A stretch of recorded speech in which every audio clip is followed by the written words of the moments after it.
All right. It looks like everything is working. I do have the TV running totally off the RV's power system. And that is actually running from this old computer. Sound is coming from that stereo, the little boom box there that has been with me since we were in the Yurt 2.0. Remember Yurt 2.0? We had that same radio. Anyhow, that little computer is what's running it right now. It is running Android and running a digital copy of the movie. I got a little fan blowing right now, and I was just basically testing out the power system that was installed. It actually isn't done yet because I've decided I'm going to add another 100 amp hour, 109 amp hour battery to the pack. But you can see right now, everything is running. I don't have the engine running right now because of the carbon monoxide fume poisoning, remember, or the alarm going off the other day. So right now, everything is running off the system, and it is reading 12 point, I don't know if you guys can see this. It is reading 12.4 and staying steady at 12.4. So the power is actually currently coming right now from the house battery system, which I'm going to show you in a moment. I have the switch off right now, so it's not even connected to the vehicle battery system. And I've got both inverters running, even though this one doesn't really need to be on. This one's just on right now, so you can look at the meter and see what the power says. And I want to show you what I did, actually. It's not done. System is going to be upgraded, I think, tomorrow. But essentially, you can see no wires and stuff because it's kind of wired the way I think I'm going to have it. Inside here, you're going to see two batteries. These are 109 amp hour deep cycle RV batteries.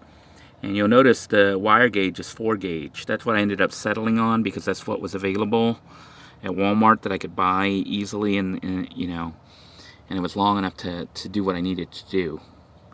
Originally, I got the 2 gauge. They have a 2 gauge wire, but it was kind of expensive and also ended up being more than I think I need. I think a 4 gauge is going to be adequate for my purposes. And I got two batteries wired in parallel right now. Yeah, they're parallel, so it's outputting, I think it's in parallel. I get series and parallel mixed up. I think it's parallel. They're outputting 12 volts, but it's like double the amp hours. So roughly 218 amp hours off these two batteries. And how I wired it, I connected the positive to the positive and the negative to the negative. And then I took the positive from here to the inverter, and then the negative from that one over there to the inverter. And you can see I punched holes through the floor. That was kind of scary for me to do, but I ended up poking holes and punching the cables up through underneath the sofa, behind the wall, and hooked up to the inverter. And you're like, well, what happened to the other battery system? Actually, it's still here. Originally, I was going to remove it and do all sorts of weird stuff, but then decided, you know what? We're just going to go ahead and keep this old battery here and use it as a backup. But it can serve as a charger still, because there's no way for this to be charged because it's not hooked up to anything to charge other than to the inverter, which is hooked up to the battery that's under the hood. Remember, we had all this working. We have the vehicle battery on this side, and then we have the house battery on this side. So there is a third battery right here that's tied into the system, which is about another 100 amp hours. So I have roughly 300 amp hours. The problem is this particular battery is I think it's about 6 months old, 5 or 6 months old. I bought it right before the hurricane hit. And it's not charging up all the way to 12.8. So with this battery tied into the system here, I think it's going to make these other batteries drop in power, make them less efficient, and actually weaken them. So I want to remove that battery up front. That'll give me 200 amp hours, okay, which is enough to run everything, I think, for my purposes, but I think it might not hurt to get more. Now, if I just disconnected that battery, I would have the 200 amp hours, but I wouldn't have the ability to charge because the charging is working off the alternator and going through that first battery. I had bought some cables. These are jumper cables, 4 gauge, 20 feet. Because originally I was going to run the jumper cable from this battery pack down here, the one underneath on the floor, to the alternator and charge it up that way. That would be the proper way to do it. But, you know, I'm kind of lazy. And not only lazy, I don't want to pull these big wires and have to punch more holes and make things ultra complicated. So what I've decided, and I tested it out, even though I blew a fuse initially because the system was on when I hooked everything up. Try to get everything turned off when you hook things up, otherwise fuses are going to blow. But anyhow, what I did was I just left the wiring for the old one the same, so it comes up to the inverter here. That's the little red line. That actually goes, this little red line goes up to the battery that's under the engine. This black line goes up to the battery that's under the engine. In the engine compartment. That's the front house battery. So those batteries come up to the inverter. The new batteries come up to the inverter. So I basically have two battery banks both coming into the inverter. The problem is when they all connect with each other, the two banks, the one down underneath here and the one up front, they act like one battery bank. And because that battery up front is weak, it'll pull these other two down when nothing's happening. So what I need to do is upgrade that battery to a brand new battery of 12.8. And then all three batteries will be the same, roughly. That's what the plan will be initial, is to upgrade that battery to 2.8. Then I also want to add another battery here, down underneath. You can see I have two batteries down there. I'm going to add a third battery. That'll give me 100, 200, 300, plus 100 more up front, which would be 400 amp hours. And I could have up to 400 amp hours of usage. And not only that, I think I have enough power that I could actually use the microwave without the engine running. Even though, you know, I could use it for like to cook 1 or 2 meals, and then I'd have to charge the system up. But the problem with using the microwave, what we were doing the other day when I was testing it out, it was blowing the fuse because the cabling was thin and it had the fuse on it, and the fuse wasn't able to handle the amps pulling through for the microwave. And the same would happen with the air conditioning. It'll keep blowing fuses. So what I'm going to do is actually add a switch. Yeah, I'm going to buy another switch like this. And I'm going to put it right here for this line, which is the line that goes to the battery that's under the engine. I mean, you know, under the hood. So if I get that switch, I can disconnect that battery from these batteries. When they're disconnected, that means that when the vehicle's charging all the batteries, it won't charge. I have to reconnect it to charge. But what it would allow is that when I'm cooking or whatever, I will only pull power from the 3 batteries that are going to be in the bank down here. It won't try to pull from the front one through the skinny little line. The skinny little 10 gauge line is just used for trickle charging. That's what the theory is. I didn't film all this stuff for you guys because everything's a theory and it kept popping fuses and I had to reroute what I was going to do. So, you know, trying to make it cohesive when you're doing it on the fly might be producing a 2-hour video that doesn't work. So I waited until I got it working, and I'm pretty sure this is all going to work. So to save some money, initially I'm just going to buy another battery and some cables tonight, a large size battery to put a third battery. So I'm going to have 300 amp hours. I'm going to keep the old battery for now, or I might buy it and just replace it, say screw it and do it all at once. That way the whole system can be connected and used as 400 amp hours. But when it is trying to run something big like a microwave or something, which I may still try, or an air conditioner, I'm debating if I want to see. When you have a little line like this, this other is a 4 gauge line. See how big it is? And this one's a 10 gauge. It's smaller. The power is going to be the same trying to go through the 2 wires, the big and the small. And when it tries to go through the small one, it could melt it and cause a fire. That's why the fuse was blowing on the front. So really, I need to pull 4 gauge wire from here all the way to the front, which I may still do eventually. I mean, that would be the proper way to do it. But really, even the way the batteries are wired right now into the inverter isn't correct. Because I have battery up front coming to the inverter, then I have battery down below coming into the inverter. You know, you're supposed to wire the batteries in parallel, then hook it up to the inverter so that the electricity flows through all the batteries. But I'm not doing that because of the way it's set up right now, and I'm kind of patching it. So would I recommend setting it up this way? No. Am I going to keep it this way? Yeah. It's just easier for me. It's easier to have one battery there and 3 down below, and the ability to charge all of the battery banks off the alternator by flipping a switch, which is this one here. But what I want to do is have the ability to disconnect the front battery. This is the fan just kicked on my 2,000 watt inverter because it's starting to get hot, I suppose. So basically, this you can see it's still saying 12.4. It hasn't even gone down because the bank is so powerful right now. Right now it's using all three batteries, so it's got roughly 300 amp hours. So what I'm going to do is probably, I don't know, maybe I won't buy that battery yet because money is an issue. I think I'm just going to buy one more battery for the 300 amp hours and stick it down here. Although not doing that could destroy the whole bank. I don't know, maybe I'll go ahead and splurge and spend the money. I've already sunk $200+ into the 2 batteries. I'm going to get one more that's another 100. And then if I get another one, that's another one, that's $400 just in batteries. A little bit over $400 just in batteries. So I'm going to take this cable back that is not being used, as well as this other one, which is a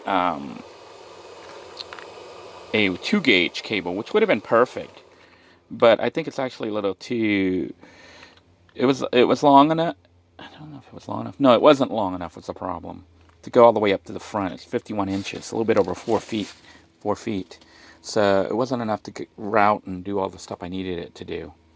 So that's something I still need to consider. I may end up doing that, like running it as the cable from here to there. But I don't know.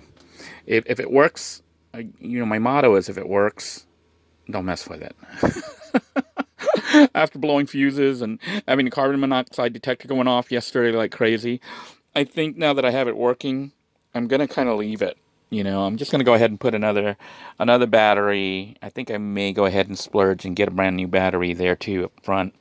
That way all of the batteries will be brand new and we'll do 12.8 charging. So when they all kind of go down, they all go down together in theory. They all need to be replaced at the same time, versus having one up front that could be killing all the other batteries when they're connected like this. Because right now they're all connected. And like I said, I am going to add a disconnect up here. And the reason for adding the disconnect isn't so much to separate the batteries, to break the banks apart, the 300 amp hours that are going to be here and then the 100 up there. It's because of the thin wiring. When you pull something heavy, a heavy load like the microwave, which I'm going to try, it's going to try to go through that little wire, and it definitely is going to melt or pop. So by having a disconnect, I can disconnect that battery, so I'll only pull it directly from the 3 down here. But that means that I can't charge it while I'm doing that. So this is all still a test. It's still a theory, a test. And I may end up having to upgrade the wiring. More than likely I will.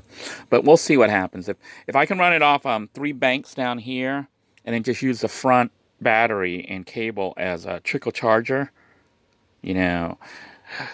like let me show you how it works right now. It says 12.4. See how it says 12.4? I do have all 3 batteries hooked up, all 3 house batteries. But what I'm going to do is start the vehicle up. I'm going to start the vehicle up right now. Okay, at this point the alternator is charging the batteries, but it's not charging this yet. So you're going to see this still says 12.4. And the reason it says 12.4 is the switch is off. But when I flip the switch on, I'm going to flip the switch on. So it says 12.4, I flip the switch on, and you can see it went up to 12.6, 12.7, and that it's actually charging the, it'll go to 12.7, and it'll go to 12.8, 12.9. 12.8 means that's the maximum batteries, that the battery will hold. But the charger should be saying like 13 point something. Right now it's saying 12.7 or whatever because things are still running. The whenever you have the appliances on, it won't go all the way up because we're drawing power right now. You can see the Star Wars is still playing. So I am going to go ahead and exit all this, shut it down, and show you the system is charging. Are these Jawas? Yeah, these are the Jawas and R2-D2. Okay, so what we're going to do is shut the system down. And I'm going to power down here. Oops. Power down the computer. Figure out how to shut down here. Alright, system is powering down at this point. The Linux is powering down. And I can also disconnect the... I can turn off the TV, no need to waste the power. I don't have the system running the whole RV right now. I only have it plugged, you know, this white cable is what's coming from the inverter, and I have it plugged in directly to that multi-plug outlet, which the TV is plugged into, and that's how I'm wiring it right now. And this can be shut off, the stereo here. So I shut that off. My fan here is running off the 12-volt system. So it's pulling both 12 and 120 volts. So we're going to go ahead and shut this off. The next step will be actually testing all this out. You know, stealth camping somewhere. Or boondocking. Not boondocking, but just out in the boonies somewhere. I guess boondocking. With no power. But, you know, self-contained. I'm going to go ahead and turn off the pump here. Since I'm getting ready to leave. Make sure all windows are closed. Everything is shut. Because we're going to leave. Carbon monoxide is probably coming in right now. And it should be saying 13 something as the system charges back up. So it says 13. See, it says 13. It's still not fully charged because if it was charged, it would probably say like, I don't know if you guys can read that. It says 13 volts. System has 13 volts running through it. So the alternator's outputting all that electricity. It's coming up the little red and the little black wire right there.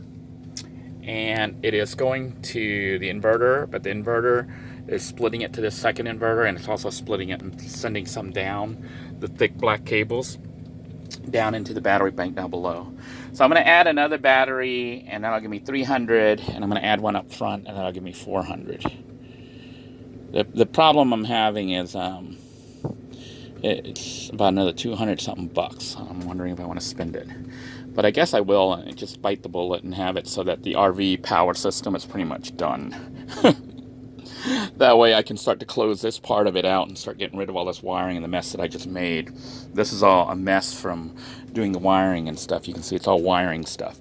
So once I get that done, then I still need to try to run a cable, you know, hide the cable and run it so I can hook into the RV's 120 volt plug. And once I have that, so I can plug into that, the whole RV should be up and running. So that is the master plan. And if I can get that working off the battery bank, then we're going to be good. So I'm going to go ahead and shut the system off. We turn this off to discharge. I mean, not to discharge. When I turn that off, you can see it still says 13. It's starting to drop. 12.9, 12. And it'll drop down. But I'm going to go ahead and shut off the system here. And we're going to shut everything off. And basically, that's it. I may just go ahead and skip getting that other battery. And just get 3 batteries and say 300 amp hours. Save myself like about $80 to $100. Because that battery up front is smaller than the back ones. I might just do that. So I could put another battery down below and then leave that other one and put a switch here. And when I'm running big appliances, disconnect the front one. Because I would still have to disconnect it anyways. You know? Might do that just to save myself a little bit of money. But then again, when I have to replace the batteries. But see, the other one is still good. It's just not... It's only doing like 12.3, 12.4, 12.2 volts when it's charging fully. So it's not doing the full charge. That's the problem. What to do, what to do. Yeah, I will deal with that, and you guys can see what happens next. Hopefully the next time you see all this, it'll be mostly operational, really usable. Right now, at least we know it'll work. That's good. That's much better than yesterday. So until next time, everyone, take care. Have a good night. God bless you all. And if you like this video, be sure to give it a thumbs up. If you enjoy this channel, make sure you hit the subscribe button. And if you want to help it promote this channel, share the videos. And if you want to help me earn income, let the playlist run and let the ads run. Until next time, take care, everybody. Bye-bye now.